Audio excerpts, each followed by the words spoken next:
Thanks for logging on with us here at 41NBC.com. I'm Kyle Warnke. Bibb County School Superintendent Dr. Romaine Dallimon's contract has been renewed for another 3 years. The school board voted 5-3 to extend his contract.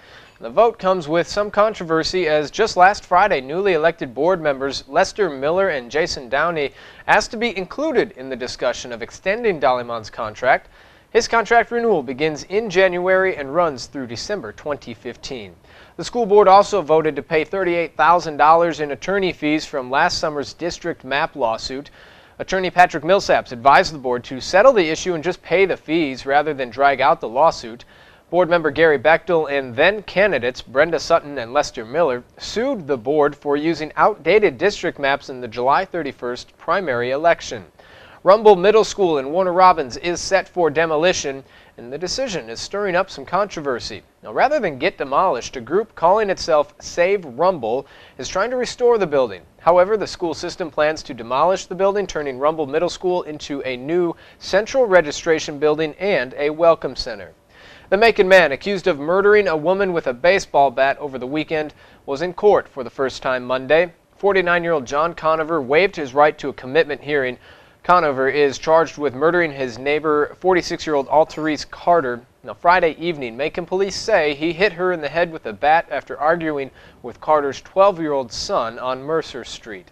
A 60-year-old man was found dead in his Hancock County business Sunday. Nelson Garner from Cumming owns a deer processing plant here in Middle Georgia.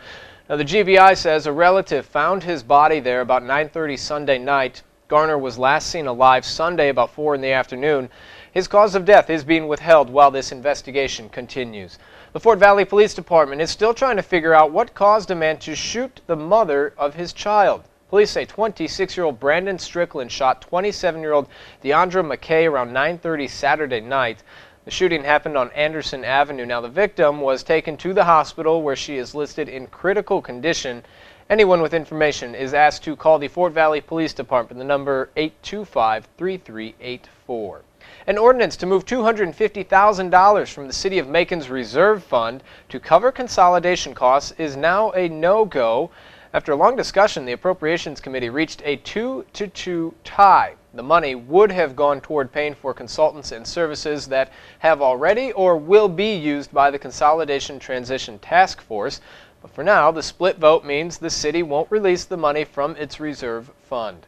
A state judge has upheld the closing of 2 Warner Robins daycare facilities, Unique Tutoring and Individualized Children Academy, citing several safety violations. According to a news release, an investigator discovered that a special needs child wandered from the facility, crossed a busy 4-lane road.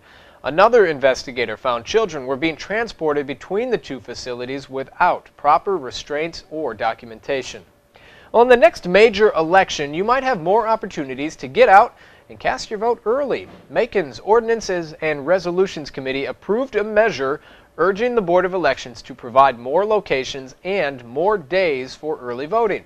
The resolution also calls to change the number of Saturdays included in early voting from 1 to 2. The resolution will be up for discussion in the full council agenda tonight. And be sure to join us on the air for the news tonight at 6 and 11. Enjoy your Tuesday, everybody.